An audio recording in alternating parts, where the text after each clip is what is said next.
high above the noise and bustle of Chicago's Loop, where the L trains clattered and honked taxis formed a kind of urban heartbeat. The glass spire of Horizon Tower sliced through the clouds like it meant business.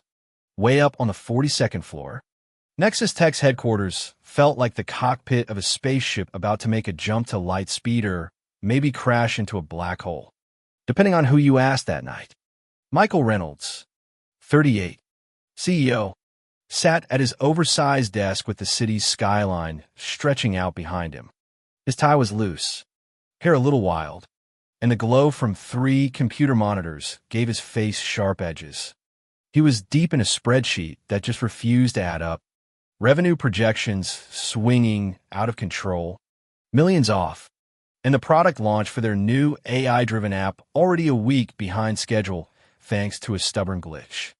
The whole office had that tense, wired energy of a team either on the verge of a big breakthrough or a complete breakdown.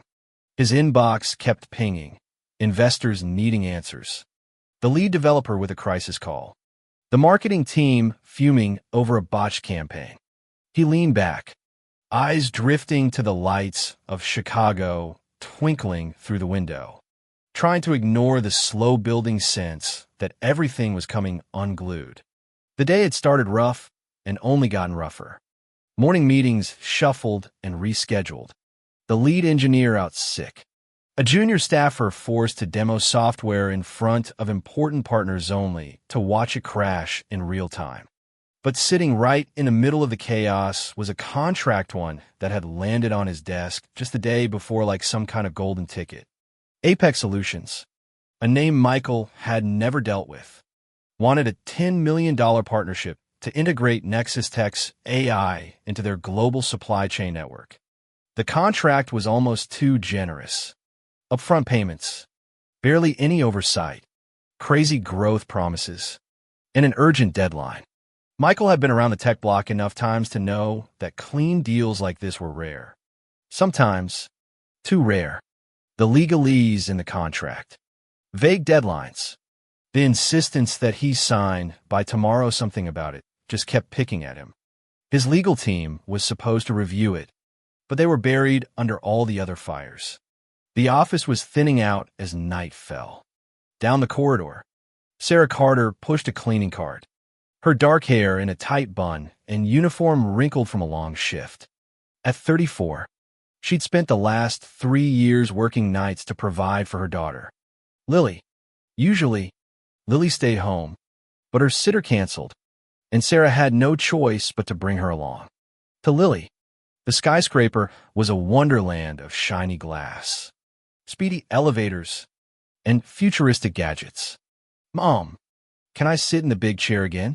Lily asked, eyes wide. Sarah, tired but loving, relented. "Just don't touch anything important." Lily grinned and wandered down the hall, her sneakers squeaking as she skipped into Michael's empty office. The world to her was a playground, a giant spinning chair, a desk loaded with mysterious papers, pens, and blinking lights. Back in the CEO's chair, Michael opened another urgent email from Apex's Greg Harland. "We need your signature by 9 a.m. Tomorrow time is critical." Michael's nerves were stretched thin. Nexus Tech was at a tipping point. Another year of flat growth, and they'd be eaten alive by rivals like Quantum Dynamics. He scanned the contract again. Some clause about third-party dispersals fell off. But before he could flag it for legal, another notification hit. Voicemail. He clicked play. Greg's voice. Smooth. Rushed. Impatient. "Michael, I left the signed contract on your desk. We need you to move fast. Don't let this slip away." The message cut off, leaving Michael staring at the contract, unease gnawing at his gut. Meanwhile, Lily had slipped away from her mom's side. She pushed open the heavy glass door to Michael's office and climbed into his chair, spinning with delight. She found a pen, waved it in the air like a scepter. "Lily Carter, CEO," she giggled, pretending to sign imaginary documents. The contract folder, with Apex's bold logo, caught her eye. She flipped it open, frowning seriously the way adults do. The phone on the desk blinked red. She hesitated, then pressed the button. Greg's voice boomed out. "Don't let this slip away." Lily's imagination went wild. This was clearly a secret mission. Outside, the city lights flickered, and Michael paced, missing the fact that an 8-year-old was about to unravel his biggest dilemma. Lily picked up the phone again and, with the innocent confidence of a kid, pressed the callback button. Greg's voice crackled through. "Urgent. Reynolds. Is that you? We need to move on this hour." Lily, unbothered, replied, Hi. This isn't Mr. Reynolds. I'm Lily. Who are you?" Greg sputtered. "Kid, put an adult on the phone. This is important." But Lily just peppered him with questions. "Why's it gotta be tonight? My mom says rushing is bad for important stuff. Is it for robots?" Greg grew flustered. "Let things slip. It's time sensitive. The funds need to be wired by morning. The money goes to offshore accounts for tax purposes. The primary accounts in the Caymans." At that moment, Michael stepped back into his office, stunned to find Lily in conversation with Greg. Her questions, simple and honest, were unraveling things Michael had missed.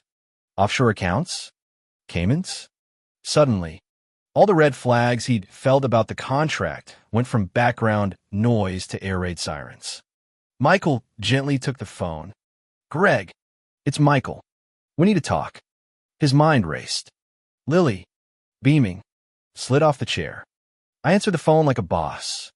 Michael forced a smile, his mind already whirling.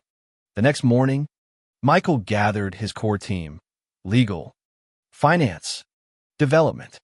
The contract was pulled apart piece by piece. Rachel, his sharp-eyed counsel, found Apex was a shell, Delaware registration. Miami P.O. Box, barely any online presence. David, the CFO, flagged the split payments one routed to a Cayman Islands trust and fake projections. Emma, the developer, traced their servers to Eastern Europe. They uncovered emails discussing clean transfer. No traces. The scam was clear. Apex planned to siphon millions into untraceable accounts. In an emergency board meeting, Michael laid out the evidence. No deal, no signature, and we're reporting this to the SEC. The team agreed. Relief flooded the room, crisis averted. Later, as Sarah finished her shift, she found Lily coding a pixelated star animation with Emma, the developer. Emma smiled at Sarah. "She's got talent. Maybe a future here someday." Sarah smiled back, finally relaxing. Lily waved her printout. "I helped today, right, Mom?" Sarah hugged her. "You sure did." By week's end, the whole company gathered in the community room, armchairs, snacks, employee photos lining the walls. Michael, ditching his suit for a sweater, stood with a certificate and a box. This week, Nexus Tech nearly fell for a perfect scam, and we were saved by someone who just asked the right questions. He called Lily up. The room erupted in applause. Michael handed her the certificate. Lily Carter Jr., hero of Nexus Tech for courage and curiosity. The box contained a kid's coding kit. Lily lit up, hugging her new robot. Michael used the moment to announce Lily's line, a new company tradition.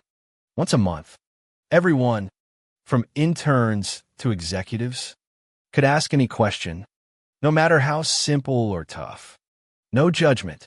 If an 8-year-old can save us by asking why, imagine what we can do together. Later, in his office, Michael glanced at a photo of his own daughter, Sophie, about Lily's age, living far away. He texted, "Let's video chat soon. I miss you."